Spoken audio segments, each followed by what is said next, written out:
All right, hello.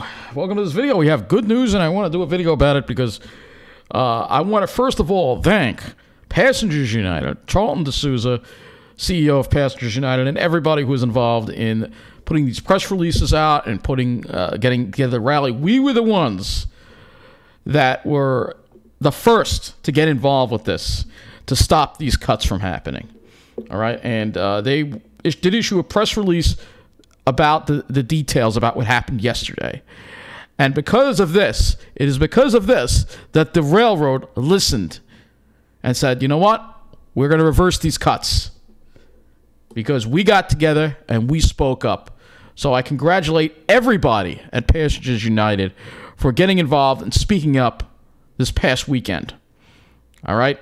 And I'm going to read to you the press release before we... This is the press release that probably was instrumental in causing the railroad to reverse course and reverse these cuts. It won't happen immediately. It's going to take a couple of weeks, but they are already adding service, and I noticed that tonight. So this is what shocking details are coming out this morning by this was as of this morning, frustrated Long Island Railroad sources have confirmed to Passengers United that the automatic public counters on the LIRR trains were not working properly. So as you get there, you go. The railroad basically says it right there. The railroad had no knowledge. They were underestimating the amount of people who were actually taking the trains, and it was giving staff, passengers, and operations staff the wrong count load.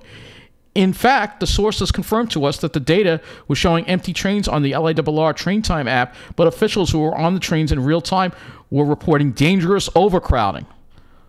To make matters worse, we are now learning that the LIRR based their planning decisions using data from the automatic public counters which were mounted under the train. Despite the fact the Long Island Railroad MTA executives knew about this disturbing disparity, they should have insisted on using this data to increase.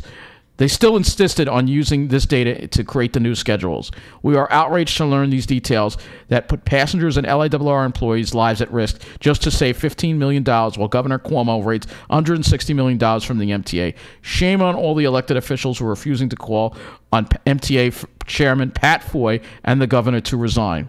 So this morning, Passengers United is calling for the Federal Transit Administration and the Centers for Disease Control to investigate the MTA Long Island Railroad after it violated federal COVID-19 spacing guidelines on its trains after severe overcrowding today, putting passengers' lives at risk for COVID-19 exposure. Here are some facts. It is a violation for 3 passengers to be seated together in a 3-seater. Many passengers had to stand in the LIRR restrooms to make space and avoid overcrowding, which is a serious violation. The doorways on the train were packed, creating a safety hazard. Passengers were inches away from each other, not 6 feet as required by federal law.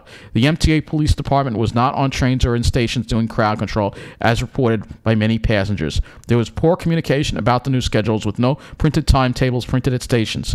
We're urging passengers who had panic attacks on train cars with other riders who had no masks on to file a Title 6 complaint, I believe. I don't know if Title 5. I think it's Title 6 complaint with the FTA, so the LIRR can be held accountable. Despite all the reports on the LIRR on Twitter, which was trending today, Pat Foye was missing in action to issue an on-air apology or public statement to the news media. We are outraged that Philip Ng, the LIRR president, would come on WCBS News Radio 880 and downplay the dangerous overcrowding situation that essential workers were exposed to on the first day of the new schedules. Essential workers are demanding that the weekday schedules be reinstated instead of using a bandage approach of adding some extra trains to an already crowded weekend schedule, which causes workers to be late to their jobs because trains are not running as frequently. So again, thanks to Passengers United, we were key in getting these cuts reversed, and the results are right here. We heard our customers' concerns about our new schedule loud and clear. As a result, we will restore our previous timetable on March 29th. I guess they can't do it any sooner because of the way, employee scheduling works. But in the meantime, we will continue to strategically add additional trains and lengthen trains to meet evolving ridership levels. We continue to monitor seating availability with unprecedented clarity thanks to new technology. As declining COVID-19 cases and increased deployment of the vaccine allow New York to fully reopen, customers should expect to see more riders returning to the trains every day, and we look forward to it. And they are, and that's why we saw the overcrowding. This is an article from Patch. MTA reverses Long Island Railroad service cuts. And I thank everyone at Passengers United once again, and everybody else who individually, all the individual commuters who got together, called their elected officials. But this shows that we need radical change at the MTA and in state government. And Cuomo is claiming, I think I heard on the news, he was claiming, let's see if the article brings him up here. We're going to read this. So regular rail services to be restored March 29th. Commuters' voices were heard loud and clear, said LIRR President Foye. And I think he realizes that he doesn't want to be responsible for putting people's health at risk. After a barrage of complaints from riders about packed Manhattan-bound trains, the MTA agreed Tuesday to restore service to the Long Island Railroad's previous timetable, although there is a caveat. LIRR President Foye said customers' concerns about the new train schedule were heard loud and clear, and as a result, the agency will restore its previous timetable on March 29th. Until then, officials will continue to strategically add more trains and lengthen trains to meet evolving ridership levels. Officials will also continue to review seating availability with unprecedented clarity thanks to new technology, which will hopefully give them accurate readings, because obviously what they were using before was not accurate. As declining COVID-19 cases and increased deployment of the vaccine allow New York to fully reopen, customers should expect to see more riders returning to the trains every day, and we look forward to it. State Senator Todd Kaminsky, whose office collected photos of overcrowded conditions on trains, said the MTA's decision to restore normal service by the month's end will provide Long Island commuters with the sane, safe, and dignified commutes they deserve. This victory for riders happened because we work together to make our voices heard, said Kaminsky, a member of the Senate's Transportation Committee. I will continue to fight for LIRR riders and hold the MTA accountable. Our region's recovery demands a high level of confidence in our public transit system, and with that confidence now shaken, the time to improve the railroad's quality is now. Finally, Nassau County Executive Laura Kern did get involved and said she made it clear to the MTA that the cuts were unacceptable. Reducing train service as our economy reopens makes no sense, as the LIRR must accommodate for social distancing as more residents get back to work. I will continue to push the MTA as necessary to ensure that Nassau residents have the safe, reliable commute they deserve.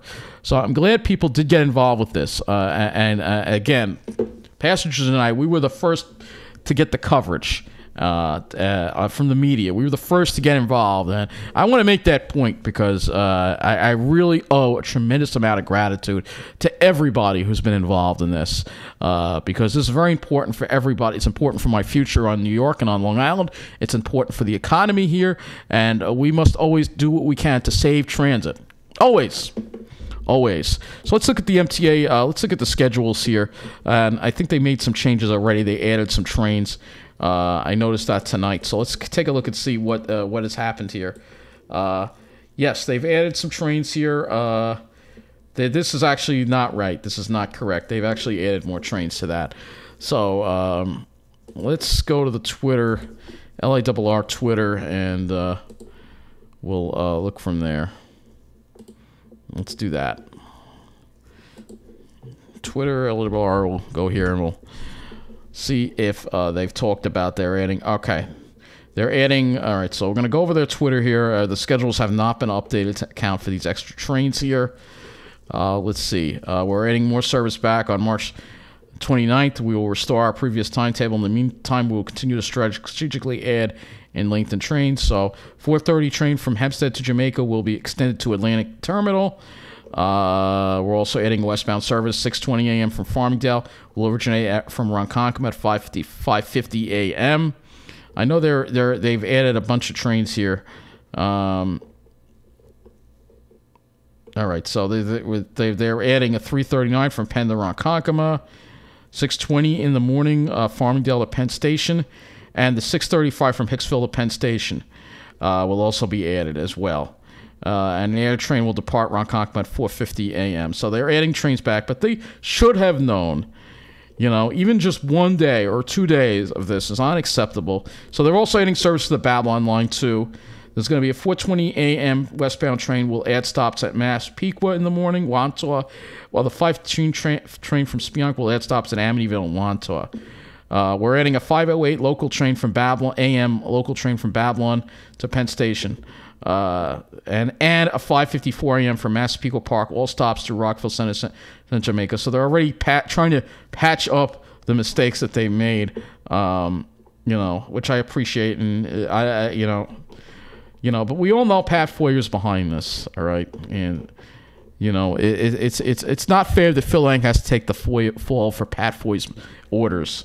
You know, and the governor acts like, well, oh, this is a mistake. The governor said, I think News 12 said the governor told the railroad to reverse these cuts. He knew about these cuts. Shouldn't act surprised. People don't fall for the lies. We know who was responsible for this. We know it was Pat Foye, and you know, can I say, we know it was Pat Foye. And that's why I continue to say that Pat Foye must step down. He must step down. This guy is ruining the MTA. This guy right here. He is ruining the MTA. You know, all the problems that have gone on. We lost Andy Byford because of him. And this is why our number one enemy right now at the MTA is Pat Foye. And he still hasn't come forward and admitted it. It's Phil Lang that came forward and said something. So, you know what? I'll give Phil Lang a little credit again. You know? Because Phil Lang did the right thing in the end. He realized that he's not going to be responsible for this. And he said, we're going to fix this. But Pat Foye is just in hiding somewhere. And Pat Foye needs to be called on to resign from the MTA as chairman. All right? And as well as the governor. The governor was involved in this. Governor Cuomo needs to resign too. So that's been my video on this. I'm going through, obviously, so much going on. I'm trying to do the best I can for you. But I have my own limitations. But I figured I would bring this positive news to you. And, you know, look, Pat Foye is responsible for this. And the sooner we get Pat Foye out of our lives and bring somebody who could replace him, as MTA chairman? How about Helena Williams? How about Anthony Simon?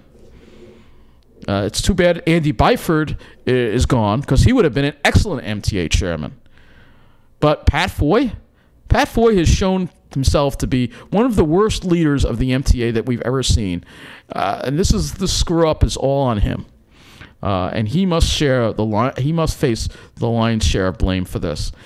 He's the one who was responsible for these cuts in the first place, for proposing them. And the MTA board approved these cuts as well, and they should not have. All right, but you know what? I will cut Phil Lang a little bit of slack here, because he did do the right thing for people. He did do the right thing, and finally realized that these cuts were a mistake, and there was bad data coming across too, and everybody probably knew it. But Pat Foye wanted to use whatever he could to cut service. It's time that people stand up to Pat Foye, Philip Ng, the MTA board, and tell Pat Foye he needs to leave the MTA immediately. That's going to be it for this video. Take care, and thanks for watching.